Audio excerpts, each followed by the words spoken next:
তো এই মুনাফিক হচ্ছে দুইয়ের মাঝামাঝি, অর্থাৎ মুসলমানদের সঙ্গেও থাকে, কাফেরদের সঙ্গেও থাকে। আল্লাহ রসুলের পিছনেও নামাজ পড়েছে, আল্লাহ রসুলের পিছনে নামাজ পড়েও তারা আল্লাহ রসুলের বিরোধিতা করেছেন। তো আমাদের মনে রাখতে হবে যে আবু জাহেল মারা গেছে, চলে গেছে, ভুলে কেউ আবু জাহেলের নাম কেউ আর রাখবে না, কিন্তু তার যে চেলা চামান্ডা, তার যে নীতি আদর্শ, এগুলো কিন্তু মানুষের মাঝে রয়ে গেছে। মুনাফিক শুধু আল্লাহ রসুলের জমানায় ছিল না, বর্তমান সময়েও মুনাফিক আজকে ঘরে ঘরে ভরে গেছে। যদিও আমরা তাদেরকে বুঝতে পারি না, কারণ তারা দেখে আমাদের সাথে অনেক সময় তারা সালাত আদায় করে নামাজ পড়ে, কিন্তু আমরা মুনাফিক ধরতে পারি না, চিনতে পারি না। কোরআন হাদিসে মুনাফিকের কিছু আলামত বর্ণিত আছে, আমরা সেগুলো আলোচনা করব। আমি শেষে এক নজরে মুনাফিকের প্রায় 31টা আলামত আমি লিখেছি, সেটা আলোচনা করব। এর আগে কোরআন থেকে কয়েকটি আয়াত আমি আপনাদের সামনে উপস্থাপন করব। তবে কোরআনের মধ্যে মুনাফিকের অনেক আলামত বা তাদের সম্পর্কে আলোচনা করা হয়েছে, সেগুলো সবগুলো আলোচনা করতে পারবো না, সেই সময় হবে না। কয়েকটি আয়াত আমি আপনাদের সামনে উল্লেখ করব। সূরা বাকারার শুরুর দিকেই মুনাফিকের আলামত বর্ণিত হয়েছে, আপনারা জানেন। প্রথমে আপনার ইমানের কথা, এরপরে কাফেরদের সঙ্গে সম্পর্কে 2টি আয়াত আল্লাহ নাজিল করছেন সূরা বাকারার শুরুতেই।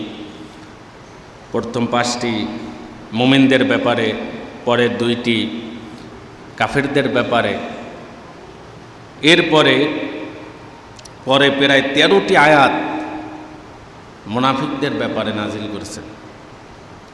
সূরা কাফিরুন ছোট একটি সূরা, কয়টি আয়াত? 6টি আয়াত। আর মুনাফিক সূরা মুনাফিকুন অনেক বড় সূরা। কারণ হচ্ছে কাফেরদের চাইতে ভয়ঙ্কর কারা? মুনাফিক। কথা বলতে হবে, কাফেরদের চাইতে ভয়ঙ্কর কারা? মুনাফিক। এর উদাহরণ দিলে বুঝবেন। মনে করেন চোর থেকে, ডাকাত থেকে আপনি সাবধানে থাকতে পারেন কিভাবে? আপনার ঘর, আপনার দোকান আপনি বন্ধ করে তালা দিয়ে বিভিন্নভাবে আপনি চেপে রাখতে পারেন চোর থেকে, ডাকাত থেকে। কিন্তু সেই চোর যদি আপনার ঘরে ঢুকে, সেটা কি সম্ভব? আপনার পকেট তালা দিয়ে রাখতে পারবেন? এই জন্য এই মুনাফিকরা হচ্ছে সেই ঘরের মতো, মানে তারা ঘরে আসা যাওয়া করবে, অর্থাৎ আপনাদের সাথে নামাজ পড়বে, আপনাদের সাথে চলবে, কিন্তু তারা ভিতরে আপনার মুনাফিকি করবে। এই জন্য এদের থেকে বেঁচে থাকা বড় কঠিন জিনিস, বড় ভয়ঙ্কর এরা। এই জন্যই আল্লাহ তাআলা এই মুনাফিকদের ব্যাপারে এত আয়াত নাযিল করেছেন এবং এত সাবধান করেছেন। তো মুনাফিকদের এক নম্বর আলামত হচ্ছে তাদের অন্তর হচ্ছে ব্যাধিগ্রস্ত। তাদের অন্তর কি? ব্যাধিগ্রস্ত। যেটা আল্লাহ তাআলা বলেছেন, ফি কুলুবিহিম মারাদুন ফাযাদাহুমুল্লাহু মারাদা ওয়া লাহুম আযাবুন আলীমুম বিমা কানু ইয়াকযিবুন। তাদের অন্তরে ব্যাধি রয়েছে, রোগাক্রান্ত। আল্লাহ তাদের ব্যাধিকে, রোগকে আরও বৃদ্ধি করে দিয়েছেন এবং তাদের জন্য মর্মন্তুদ শাস্তি রয়েছে, কারণ তারা হচ্ছে কি? মিথ্যাবাদী। আল্লাহ তাআলা সূরা বাকারা 8 নম্বর আয়াত থেকে মুনাফিকদের ব্যাপারে আল্লাহ তাআলা আলোচনা শুরু করছেন। মিনান নাসি মান ইয়াকুলু আমান্না বিল্লাহি ওয়া বিল ইয়াউমিল আখির ওয়া মা হুম বিমুমিনিন। মানুষের মধ্যে এমন কিছু মানুষ আছে যারা বলে যে আমরা আল্লাহর উপর এবং আখিরাত দিবসের উপর ঈমান এনেছি, আসলে তারা মুমিন নয়। এরপরে আল্লাহ তাআলা বলেছেন, ইউখাদিউনাল্লাহা ওয়াল্লাযীনা আমানু ওয়া মা ইয়াখদাউনা ইল্লা আনফুসাহুম ওয়া মা ইয়াশউরুন। তারা আল্লাহ এবং মুমিনদেরকে তারা ধোঁকায় ফেলতে চায়, ধোঁকা দেয়। মূলত তারা নিজেদেরকে নিজেরা ধোঁকায় ফেলতেছে এবং ধোঁকা খাচ্ছে, এটা তারা বুঝতে পারে না।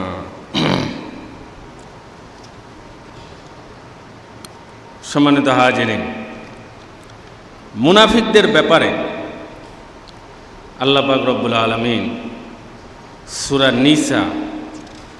সূরা নিসার 142 নম্বর আয়াতের মধ্যে আল্লাহ তাআলা বলেছেন, ইন্নাল মুনাফিকিনা ইউখাদিউনা আল্লাহ ওয়া হুয়া খাদিউহুম ওয়া ইযা ক্বামু ইলাস সালাতি ক্বামু কুসালা ইউরাউনা আন-নাস ওয়া লা ইয়াযকুরুনা আল্লাহা ইল্লা ক্বালিলা। আল্লাহ পাক রব্বুল আলামিন বলেন, নিশ্চয়ই মুনাফিকরা আল্লাহকে ধোকায় ফেলতে চায়, ধোকা দিতে চায়।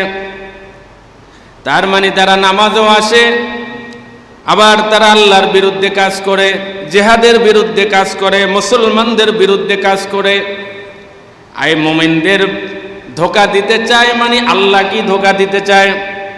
তারা দেখাচ্ছে যে আমরা নামাজ আদায় করে আমরা তোমাদের সাথেই আছি।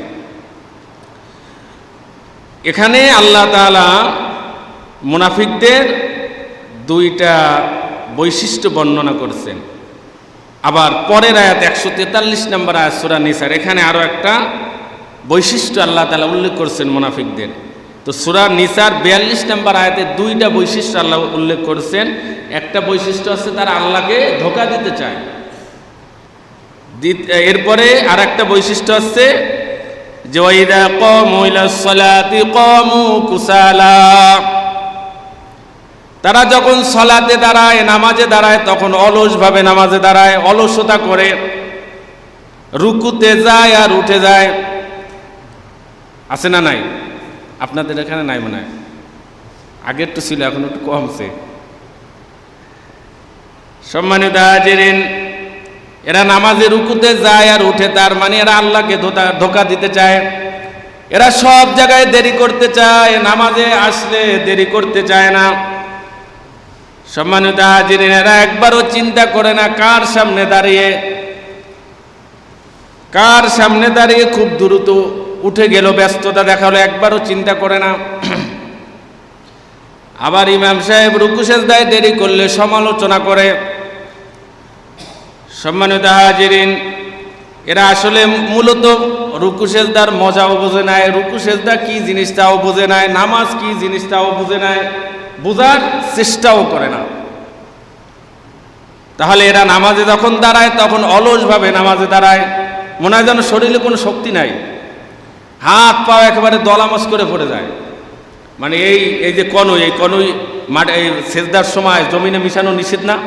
নবীজি একটা নিকৃষ্ট প্রাণীর সাথে উদাহরণ দিয়েছে, একটা কুকুরের সাথে উদাহরণ দিয়েছেন, যে কুকুর যেভাবে এভাবে বিছিয়ে হাত পা বিছিয়ে বসে যায়, তোমরা সেভাবে নামাজে সেজদায় এভাবে বিছিয়ে দিও না। এরপরেও অনেক মুসলমান দেখবেন হাঁটুর সাথে মিলায় না জমিনের সাথে মিলাই, তারপরে মানে অলস। সেটাই আল্লাহ তাআলা এখানে বলেছেন যে তারা মুনাফিকদের বৈশিষ্ট্য, যে তারা নামাজে অলসতা করে, ইবাদতে অলসতা করে, গাফলতি করে। এমনকি তারা অনেক সময় ওক্ত দেরি করতে করতে একবারে মানে আপনার ওক্ত চলে যায়, সেই সময় তারা নামাজ আদায় করে, সেটাও সামনে আসতেছে হাদিসের মধ্যে। তাহলে এখানে মুনাফিকদের একটা বৈশিষ্ট্য আল্লাহ উল্লেখ করছেন যে তারা সলাতে কি করে? অলসতা করে।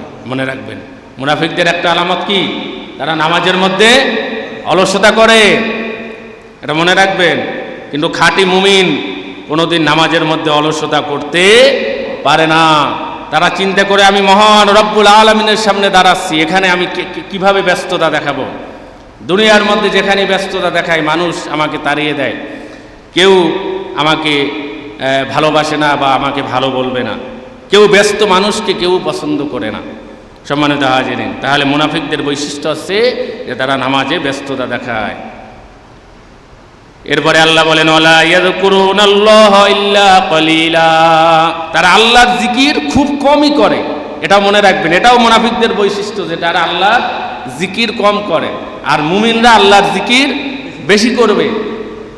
আর মুনাফিক থেকে বাঁচার যে উপায়গুলো আমি বলবো তার মধ্যে এটাও আছে যে তারা আল্লাহর জিকির বেশি বেশি করতে হবে। সম্মানিত হাজিরিন, এরপরে আল্লাহ বলেন মুযাবযাবিনা বাইনা যালিকা, এরা হচ্ছে দোটানা দোদুল্যমান মন তাদের। লা ইলাহা হাউলাই ওয়ালা হাউলা ইলাহা হাউলাই ওয়া মান ইউদ্লিল্লাহু ফালান তাজিদা লাহু সাবিলা। যে এরা হচ্ছে কোন দিকে যাবে এটা দিক পায় না, মানে কি করবে এটা তাদের মনের মধ্যে একটা পেরেশানি, হয়রানি, তারা বুঝতে পারে না যে আমি কোন দিকে যাব, মুমিনদের সাথে থাকবো না কাফেরদের সাথে থাকবে, এরকম একটা দোদুল্যমান তাদের মনের মধ্যে হচ্ছে, দোটানা মন তাদের। মুযাবযাবিনা বাইনা যালিকা, নবীজি সহিহ মুসলিমের 2784 নম্বর হাদিসের মধ্যে একটা উল্লেখ করেছেন মুনাফিকদের এই আয়াতের তাফসীর। সেটা হচ্ছে যে এদের হচ্ছে ওই যেই বকরি, দুইটা পাঠার মাঝে গরমারা বকরির মতো, যে এদিকে একবার যায় ওদিকে একবার ছুটাছুটি করে, কোন দিকে যাবে দিশাই পায় না, সে বুঝতে পারে না যে আমি কোন দিকে যাব। মুনাফিকদের উদাহরণ হচ্ছে এরকম, কতক্ষণ মুমিনদের সাথে যায়, কতক্ষণ আপনার কাফেরদের সাথে যায়। বর্তমানেও কিছু মুনাফিক আপনার কতক্ষণ মসজিদে আসে, আবার কতক্ষণ যায় মন্দিরে যায়, কতক্ষণ গির্জায় যায়, নাচ গানে যায়, ড্যান্সে যায়, যাত্রা গানেও যায়, আবার দেখা যায় মাহফিলও তাফসিরও আছে, নাচ গানও আছে। এটা বর্তমান আধুনিক মুনাফিক। সম্মানিত হাজিরিন, তো মুনাফিকদের ব্যাপারে আল্লাহ তাআলা এই সূরা নিসার 145 নম্বর আয়াতে বলেছেন, ইন্নাল মুনাফিকিনা ফিদ দারকিল আসফালি মিনান নার ওয়া লান তাজিদা লাহুম নাসীরা। যে মুনাফিকদের স্থান হবে জাহান্নামের একেবারে নিম্নতম স্তরে। কোথায়? জাহান্নামের একেবারে নিম্নতর স্তর, যেখান থেকে আগুন ধাউ ধাউ করে জ্বলে উঠে, যেখান থেকে আগুন শুরু হয় উৎপত্তি, ওখানে সবচেয়ে বেশি আযাব, বেশি আগুনের তেজ, ওখানেই মুনাফিকদের স্থান। তাহলে কাফেরদের চাইতে ভয়ঙ্কর শাস্তি হচ্ছে মুনাফিকদের। সম্মানিত হাজিরিন, আর মুনাফিকরা তাদের খেয়াল খুশির মতো চলে, খেয়াল খুশির প্রলোভন মুনাফিকদের বৈশিষ্ট্য। আল্লাহ বলেন সূরা আহজাবের 32 নম্বর আয়াত, ইনিত্তাকাইতুন্না ফালা তাখদানা বিল কওলি ফায়াতমাআল্লাযী ফী কলবিহি মারাদুন ওয়া কুলনা কওলাম মা'রুফা। আল্লাহ বলেন যে যাদের অন্তরের মধ্যে রোগ রয়েছে, মেয়েদের ব্যাপারে মহিলাদেরকে বলতেছে যে তোমরা তাদের সাথে মিষ্টি সুরে কথা বলিও না। তাহলে যাদের অন্তরের মধ্যে রোগ রয়েছে তারা তোমাদের প্রতি আকৃষ্ট হয়ে যাবে। আজকে মা বোনদের অবস্থা এরকম যে তারা স্বামীর সাথে মিষ্টি সুরে বা ভালোভাবে কথা বলে না, তারা কথা বলে অন্য মানুষের সাথে সুন্দরভাবে কথা বলে, যার কারণে মানুষ বলে যে অমুকের বউ দেখছো কত সুন্দর কথা বলে, আর তুমি আমার সাথে সবসময় খারাপ আচরণ করো। মা বোনদের অবস্থা এরকম হয়েছে। আবার আমরা পুরুষেরাও স্ত্রীদের সাথে ভালো কথা বলি না, অন্য মেয়ে অন্য মহিলার সাথে ভালোভাবে মিষ্টি সুরে কথা বলে। এই চরিত্র আমাদের মধ্যে আছে না নাই? এটা মুনাফিকদের চরিত্র, মনে রাখবেন, আল্লাহ তাআলা উল্লেখ করেছেন কোরআনের মধ্যে। সম্মানিত হাজিরিন, মহিলাদের মা বোনদের যাদের কানে আমার এই মাইকের আওয়াজ চলে যাচ্ছে, আমি তাদেরকে বলবো, অনেক সময় পুরুষেরা আপনার স্বামীর নাম্বারে কল দেবে, কল দিলে আপনাকে কিভাবে কথা বলতে হবে তাও কিন্তু আল্লাহ তাআলা উল্লেখ করেছেন। আপনার এমনভাবে কথা বলতে হবে, এমন কর্কশ ভাষায় অন্য মানুষের সাথে কথা বলতে হবে যেন আপনার সাথে আর কথাই মানে ফোনই না দেয়। কিরকম? কে বলছেন? বলে আমি অমুকে বলছি, আমি ভাইকে চাই, সে অমুক জায়গায় গিয়েছে, পরে কল দিয়ে, এরকম কর্কশ ভাষায় বলবে, ভয়তে আর কল দেবে না। আর যদি বলে হ্যালো কি বলছেন, এরকম মিষ্টি সুরে যদি কথা বলে, তাহলে ওই লোকটা একটু পরপর ফোন দেবে। কি বলে ঠিক না? কারণ ওর অন্তরের মধ্যে রোগাক্রান্ত, অন্তরের মধ্যে রোগ রয়েছে, এই জন্য ফোন দেবে। সেটাই আল্লাহ তাআলা এখানে বুঝাচ্ছেন যে এই মহিলাদের জন্য অপর মানুষের সাথে, অপর পুরুষের সাথে যাদের অন্তরে রোগ রয়েছে তাদের সাথে কর্কশ ভাষায় কথা বলতে হবে, মিষ্টি সুরে কথা বলা যাবে না। সম্মানিত হাজিরিন, আমরা এবার মুনাফিকদের 31টা বৈশিষ্ট্য, 31টা আলামত কোরআনের দলিল দ্বারা, হাদিসের দলিল দ্বারা আমরা বলবো, কিন্তু সময় একেবারে সংক্ষেপে, এই জন্য সম্পূর্ণ আয়াত পড়ে অনুবাদ করে সেই বলার সুযোগ হবে না। আপনারা মুনাফিক এই আলামত যেন আপনাদের মধ্যে না থাকে এইটা বোঝানোর জন্য আমি একেবারে এক নজরে আমি বলবো, আপনারা খুব খেয়াল করতে হবে। মুনাফিকদের ব্যাপারে আল্লাহ রসুল বলছেন সহিহ বুখারীর 33 নম্বর হাদিস এবং সহিহ বুখারীর 34 নম্বর হাদিস। আমরা শুধু এইটাই জানি যে মুনাফিকদের আলামত মনে হয় এইটাই, কিন্তু আরও যে আলামত আছে সেটা জানি না। কি জানি যে মুনাফিকদের আলামত 3টা অথবা 4টা। কথা বললে মিথ্যা বলে, ওয়াদা করলে ভঙ্গ করে, আমানত রাখলে খেয়ানত করে। সহিহ বুখারীর 34 নম্বর হাদিসে আছে আর একটা বিরুদ্ধি, সেটা হচ্ছে যে তারা যখন কোনো কথাবার্তায় জড়িত হয়, ঝগড়া বাজে, তখন তারা অশ্লীল ভাষায়, তারা ফাহেসা কথা বলে, অশ্লীল কথা বলে। তো এরকম 4টা এই মুনাফিকদের বৈশিষ্ট্য বা আলামত আমরা জানি, কিন্তু আরও যে আলামত আছে সেটা জানি। তবে এই যে বৈশিষ্ট্য জানি 4টা, এটাও কিন্তু হাদিসে আছে। সহিহ বুখারীর 33-34 নম্বর হাদিস। 33 নম্বর হাদিস আবু হুরায়রা রাদিয়াল্লাহু তাআলা থেকে বর্ণিত, আয়াতুল মুনাফিকি সালাসুন ইযা হাদ্দাসা কাযাবা ওয়া ইযা ওয়াদা আখলাফা ওয়া ইযা তুমিনা খানা। আল্লাহ রাসূল বলেন যে মুনাফিকরা কথা বললে মিথ্যা কথা বলে। তাহলে মিথ্যা কথা বলা এটা কাদের বৈশিষ্ট্য বলেন? কথা বলতে হবে। মিথ্যা কথা বলা কাদের বৈশিষ্ট্য? মুনাফিকদের বৈশিষ্ট্য। জোরে বলেন, মিথ্যা কথা বলা কাদের বৈশিষ্ট্য? মুনাফিকদের বৈশিষ্ট্য। এরপরে ওয়াইজা ওয়াদা আখলাফা, ওয়াদা করলে, প্রতিশ্রুতি করলে এটা ভঙ্গ করে, এটা কাদের বৈশিষ্ট্য বলেন? মুনাফিকদের বৈশিষ্ট্য। এরপরে ওয়াইজা তুমিনা খানা, এরপরে যখন আমানত রাখে তখন কি করে? খেয়ানত করে। এই আমানত খেয়ানত বলতে শুধু মাল সম্পদ টাকা পয়সা না, একজনে আপনার সাথে একটা কথা বলছে যে এই কথাটা কারো কাছে বলবে না, এটাই আমানত। এটা অন্য কারো কাছে বলা যাবে না, কথা বুঝে নাই, এটাও কি আমানত। এই কথার আমানতটাও আপনারা রাখতে পারেন না, সম্পদের আমানত তো দূরের কথা। এরপরে আর মান কুন্না ফিহি কানা মুনাফিকান খালিসান। আল্লাহ নবী বলেন 4টা আলামত যার মধ্যে থাকবে সে খালিস মুনাফিক। ওমান কানাত ফিহি খাসলাতুম মিনান নিফাকি মান ইয়াদাহা, যদি এর মধ্যে কোনো একটা থাকে তাহলে সে একটা মুনাফিকের বৈশিষ্ট্য তার মধ্যে থাকলো। ইজা তুমিনা খানা, যখন সে কি করে? আমানত রাখা হয় তখন খেয়ানত করে। ওয়াইজা হাদ্দাসা কাযাবা, যখন সে কথা বলে মিথ্যা কথা বলে। ওয়াইজা আহাদা গাদারা, যখন চুক্তি করে বা ওয়াদা করে তখন সে ভঙ্গ করে। ওয়াইজা খাসামা ফাজারা, যখন সে বিবাদে লিপ্ত হয়, ঝগড়া ফাসাদে লিপ্ত হয় তখন সে অশ্লীল ভাষায় গালিগালাজ করে।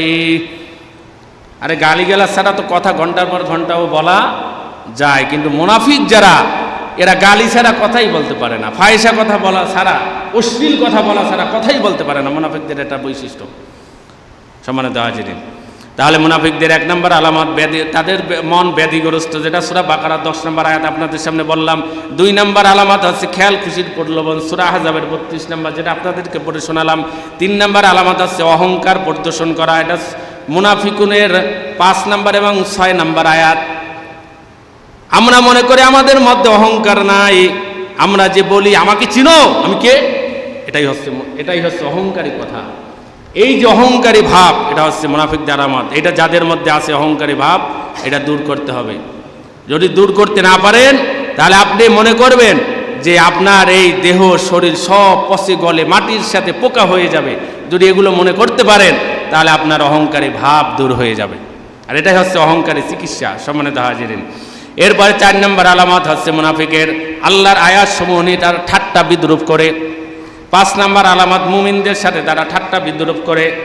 এই যে 4 নম্বর আলামত আল্লাহর আয়াত সমূহ নিয়ে ঠাট্টা বিদ্রুপ করে, সূরা তওবা 64 নম্বর আয়াতের মধ্যে বলা হয়েছে মুমিনদের সাথে ঠাট্টা বিদ্রুপ করে। এটা সূরা বাকারা 14 থেকে 15 নম্বর আয়াত। এরপরে 6 নম্বর আলামত মুনাফিকদের মানুষকে আল্লাহর পথের পথিকদের জন্য ব্যয় করতে বাধা দান করে, এটা মুনাফিকুনের 7 নম্বর আয়াত। এরপরে মুমিনদেরকে মূর্খ আখ্যা দেয়, মুমিনদেরকে অশিক্ষিত বলে, মূর্খ বলে, এটা সূরা বাকারা 13 নম্বর আয়াতের মধ্যে বলা হয়েছে। এরপরে 8 নম্বর আলামত মুনাফিকদের কাফেরদের সাথে সম্প্রীতি বজায় রাখে, সূরা নিসার 138 থেকে এবং 139 নম্বর আয়াতের মধ্যে বলা হয়েছে। এরপরে 9 নম্বর আলামত হচ্ছে মুমিনদের ব্যাপারে প্রতিজ্ঞা করে। মুমিনদের যখন বিজয় আসে, তারা যখন বিজয় লাভ করে তখন বলে হ্যাঁ আমরা তো তোমাদের সাথেই ছিলাম। আবার যখন কাফেরদের বিজয় আসে তখন বলে হ্যাঁ আমরা তো তোমাদের সাথেই ছিলাম। এই জন্য কারা বিজয় লাভ করবে এইটা নিয়ে তারা অপেক্ষা করে। এটা মুনাফিকদের বৈশিষ্ট্য। সূরা নিসার 41 নম্বর আয়াতের মধ্যে বলা হয়েছে। এরপরে 10 নম্বর আলামত আছে আল্লাহর সঙ্গে তারা ধোঁকাবাজি করে এবং ইবাদতে অলসতা করে, যেটা সূরা নিসার 142 নম্বর আয়াতের মধ্যে বলা হয়েছে, একটু আগে আপনাদেরকে পড়ে শোনাইছি। এরপরে 11 নম্বর আলামত হচ্ছে তারা দোটানা দোদুল্যমান মনোভাব তাদের মধ্যে, এটা সূরা নিসার 143 নম্বর আয়াতের মধ্যে বলা হয়েছে। এরপরে 12 নম্বর আলামত মুনাফিকদের মুমিনদের সাথে তারা ধোঁকাবাজি করে, সেটা যেটা সূরা বাকারার 9 নম্বর আয়াতের মধ্যে বলা হয়েছে। 13 নম্বর আলামত আল্লাহ দ্রোহী শাসকদের নিকট মামলা মোকদ্দমা পেশ করে, আল্লাহ দ্রোহী শাসকদের নিকট তারা মামলা মোকদ্দমা পেশ করে, যেটা সূরা নিসা 60 থেকে 61 নম্বর আয়াত। এরপরে 14 নম্বর আলামত মুমিনদের মাঝে তারা বিপর্যয় সৃষ্টি করে, যেটা সূরা তওবার 47 নম্বর আয়াতের মধ্যে বলা হয়েছে। এরপরে মুনাফিকদের 15 নম্বর আলামত মিথ্যা শপথ, ভয় ভীতি, কাপুরুষতা এবং অস্থিরতা, এটা সূরা তওবা 56 এবং 57 নম্বর আয়াতের মধ্যে বলা হয়েছে। 16 নম্বর আলামত আসছে তারা যা করেনি তা করার নামে প্রশংসা পিয়াসী, যেটা সূরা আলে ইমরানে 188 নম্বর আয়াতের মধ্যে বলা হয়েছে। এরপরে 17 নম্বর আলামত হচ্ছে তারা সৎকর্মকে দোষণীয় মনে করে, সূরা তওবার 58 এবং 79 নম্বর আয়াতের মধ্যে বলা হয়েছে। এরপরে 18 নম্বর আলামত হচ্ছে নিম্নতর অবস্থানে তারা খুশি হয়, সূরা তওবা 86 নম্বর আয়াতের মধ্যে বলা হয়েছে। এরপরে 19 নম্বর আলামত অন্যায়ের আদেশ এবং ন্যায়ের নিষেধ করে, তারা মুমিনরা ন্যায়ের আদেশ করে অন্যায়ের নিষেধ করে, আর মুনাফিকরা অন্যায়ের আদেশ করে ন্যায়ের নিষেধ করে, যেটা সূরা তওবা 67 নম্বর আয়াতের মধ্যে বলা হয়েছে। জিহাদকে তারা অপছন্দ করে, পিছু টান দেয়, এটা মুনাফিকদের আলামত, সূরা তওবার 81 নম্বর আয়াত। এরপরে 21 নম্বর আলামত আছে যুদ্ধ না করতে উদ্বুদ্ধ করা এবং ভীতিকর গুজব ছড়ানো, এটা মুনাফিকদের আলামত। করোনার সময় অনেকে ভীতিকর গুজব ছড়িয়েছে, এগুলো সব মুনাফিকদের দল। সম্মানিত হাজিরিন, এরপরে 22 নম্বর আয়াত মুমিনদের সাথে থাকায় তারা গড়িমসি করে, সূরা নিসার 72 নম্বর আয়াতের মধ্যে বলা হয়েছে। 23 নম্বর আলামত জিহাদে অংশ না নিতে অনুমতি প্রার্থনা করে তারা, যেটা সূরা তওবার 49 নম্বর আয়াতের মধ্যে বলা হয়েছে। এরপরে 24 নম্বর আলামত জিহাদ থেকে পিছনে থাকার জন্য অজুহাত পেশ করে, এটা তওবার 94 নম্বর আয়াতের মধ্যে বলা হয়েছে। এরপরে মানুষের দৃষ্টির আড়াল হওয়ার চেষ্টা করে, এটা সূরা নিসার 108 নম্বর আয়াতের মধ্যে বলা হয়েছে। এরপরে 26 নম্বর আলামত মুমিনদের ক্ষয়ক্ষতিতে তারা আনন্দিত হয়, এটা আলে ইমরানে 118 এবং 120 নম্বর আয়াতের মধ্যে বলা হয়েছে। এরপরে 27 নম্বর আয়াত আমানতের খেয়ানত করে, মিথ্যা শপথ করে এবং অদা করলে তারা অঙ্গীকার করলে তারা ভঙ্গ করে, বাজে কথা বলে, এটা সূরা তওবার 75 এবং 77 নম্বর আয়াতের মধ্যে বলা হয়েছে। 28 নম্বর আলামত আছে সলাৎকে তারা যথাসময় থেকে বিলম্বিত করে, সহিহ মুসলিমের 622 নম্বর হাদিসের মধ্যে আছে যে তারা আসরের রক্তে সূর্য ডুবে ডুবে যায় অবস্থায়, এই সময় তারা যাইয়া খুব দ্রুত তারা 4 রাকাত সলাৎ একেবারে ঠোকর মারে, তারা মুরগির মতো ঠোকর দেয়, মুরগি যেভাবে তা আদার খায় ঠোকর দেয়, ওইভাবে তারা খুব দ্রুত তারা এই সলাৎটা আদায় করে। এই ব্যাপারে সহিহ মুসলিমের 622 নম্বর হাদিসের মধ্যে আলোচনা করা হয়েছে, এটা হচ্ছে মুনাফিকদের একটা আলামত। 29 নম্বর আলামত জামাতে শরিক না হওয়া, এটা জামাতের ফজিলাত বলতেছি। এরপরে কুরুচিপূর্ণ বচন বাচলতা, আল্লাহ রাসূল বলেন আল হায়া ওয়াল ইয়ু শুবাতাম মিনাল ঈমান, লজ্জা এবং স্বল্প ভাষণ এটা হচ্ছে ঈমানের দুটি শাখা। অল বাজাউলা অল বায়ানু শুবাতানি মিনান নিফাকি, এবং মুনাফিকের দুইটি শাখা হচ্ছে কুরুচিপূর্ণ কথা এবং বাচালতা, বেশি কথা বলা, এটা মুনাফিকদের আলামত, এবং কুরুচিপূর্ণ অশ্লীল ভাষায় কথা বলা, এটা মুনাফিকদের আলামত। এরপরে 31 নম্বর আলামত হচ্ছে গান শোনা, এই গান শোনা হচ্ছে সোয়াবুল ইমানের হাদিসের মধ্যে 5098 নম্বর হাদিসের মধ্যে আসছে যে গান হচ্ছে মানুষের অন্তরের মধ্যে মুনাফিকি তৈরি করে। মুনাফিকি মানুষের অন্তরের মধ্যে কি তৈরি করে বলেন তো? মুনাফিকি সৃষ্টি করে। সম্মানিত হাজিরিন, তাহলে এবার আসেন মুনাফিকি থেকে বাঁচার জন্য 1 নম্বরে আপনাকে যেই কাজ করতে হবে সেটা হচ্ছে জামাতে সলাত আদায় করতে হবে। কি করতে হবে? জামাতে সলাত আদায় করতে হবে, কারণ মুনাফিকরা জামাতে সলাত আদায় করে না, করলেও তারা জোহর আসর মাগরিব করে, কিন্তু এশা এবং ফজরে তারা হাজির হয় না। এই জন্য আপনাকে মুনাফিক থেকে বাঁচতে হলে 1 নম্বরে আপনাকে কি করতে হবে বলেন? আপনাকে জামাতে সলাত আদায় করতে হবে। জামাতে সলাত আদায় করলে 42টা ফজিলত আছে, এর মধ্যে 1 নম্বর আছে আল্লাহ তাআলা খুশির কারণ হয়। যে ব্যক্তি জামাতে নামাজ আদায় করে আল্লাহ তার উপর খুশি হয়ে যান, সুবহানাল্লাহ বলেন। এরপরে গুনাহ মোচনের মাধ্যম, এরপরে মুনাফিকের সাদৃশ্য থেকে দূরে থাকা যায়, এরপরে শয়তান থেকে দূরে থাকা যায়, এরপরে আল্লাহ তাআলার পছন্দনীয় কাজ হচ্ছে জামাতে নামাজ আদায় করা, আল্লাহ রসুলের পছন্দনীয় কাজ হচ্ছে জামাতে নামাজ আদায় করা, এবং আল্লাহ রসুল এবং সাহাবায়ে কেরামের অবস্থানে থাকার একটা অনুভূতি সৃষ্টি করে জামাতে নামাজ আদায় করলে। কারণ আল্লাহ রসুল ইমাম হয়ে নামাজ আদায় করাইছেন এবং সাহাবায়ে কেরাম তার পিছনে নামাজ আদায় করছে। এরকম একটা বৈশিষ্ট্য এদের জামাতে নামাজের মধ্যে পাওয়া যায়। এরপরে যুদ্ধের ময়দানে কাতারবদ্ধ হয়ে দণ্ডায়মান হওয়ার একটা প্রশিক্ষণ জামাতের মাধ্যমে এটা হয়। এরপরে ব্যক্তিত্ববোধ বজায় রাখা হয়। এরপরে ভালোবাসা, বন্ধুত্ব, সমঝোতার সৃষ্টি হয় জামাতের মাধ্যমে। কারণ ধনী গরিব সবাই এক কাতারে যখন মিলেমিশে দাঁড়ায় তখন একে অপরের প্রতি একটা সম্প্রীতি, বন্ধুত্ব, ভালোবাসা তৈরি হয়। এরপরে আল্লাহর রহমত এবং ফেরেশতার দোয়া পাওয়া যায় যারা জামাতে নামাজ আদায় করে। এরপরে মুনাফিক এবং জাহান্নাম থেকে মুক্তি লাভ করা যায়। এরপরে পুরা রাত্রি নফল নামাজ আদায় করার সব পাওয়া যায়। কারণ যে ব্যক্তি ফজরের নামাজ জামাতে পড়লো এবং ঈশার নামাজ জামাতে আদায় করলো সে সারা রাত্রি নামাজ পড়ার সব পাইল।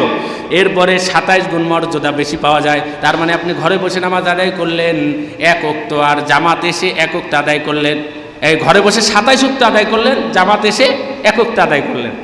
এরপরে আল্লাহর হুকুম পালন করার ফজিলত, এরপরে প্রদর্শিত পথের সুন্নত, এরপরে দ্বীনের উদ্দেশ্য এবং ইসলামের প্রতীক হচ্ছে জামাতে নামাজ আদায় করা। এবার আল্লাহ তাআলার কর্তৃক প্রশংসা এবং মহাপুরস্কারের ঘোষণা। এরপরে আল্লাহর ঘরের আবাদ এবং ঈমানের সাক্ষ্যদান। এরপরে আল্লাহ রসুলের আদেশ পালন এবং সুন্নাতের অনুসরণ।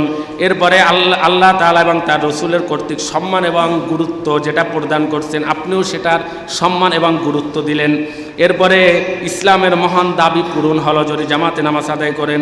এরপরে আল্লাহর নিদর্শনসমূহকে প্রকাশ করা এবং সম্মান করা। এরপরে আপনার জামাতের উদ্দেশ্য পায়ে হেঁটে গেলে অফুরন্ত সব পাওয়া যায়। এরপরে আসর এবং ফজর নামাজ ফেরেশতাদের উপস্থিতি এবং দোয়া লাভ করা যায়।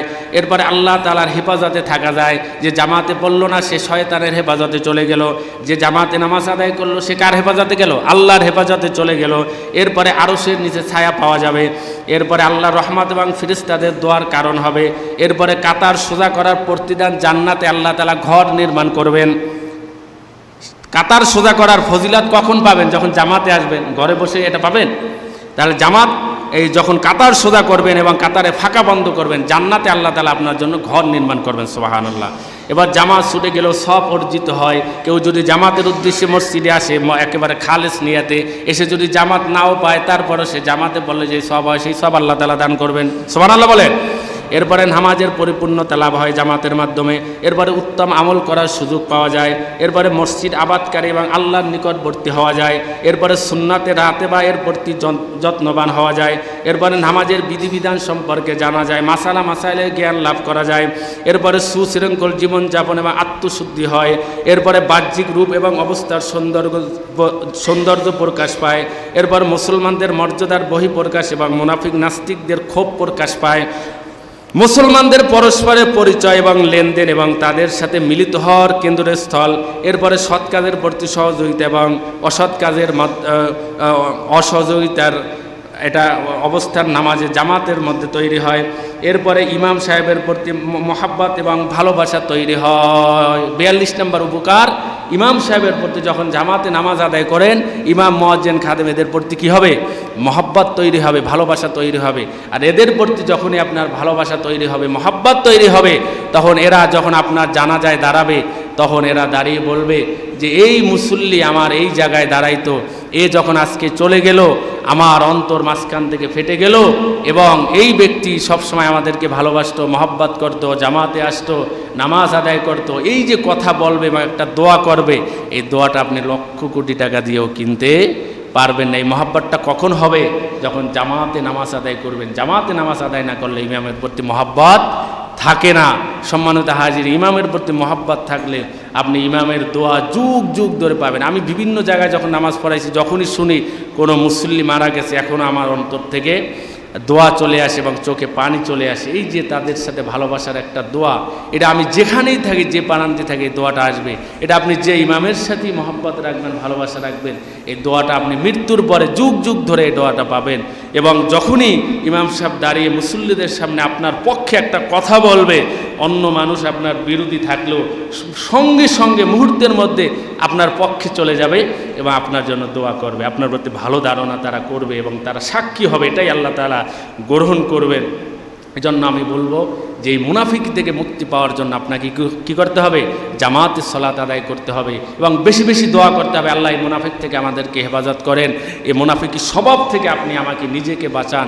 এরপরে আপনাকে যে কাজটা করতে হবে সেটা হচ্ছে দ্বীনি জ্ঞান, ইসলামের জ্ঞান, দ্বীনি জ্ঞান আপনাকে শিখতে হবে, তাহলে মুনাফিক থেকে হেফাজত থাকা যাবে। আল্লাহ পাক রব্বুল আলামিন আমাদেরকে বোঝার এবং আমল করার তৌফিক দান করুক।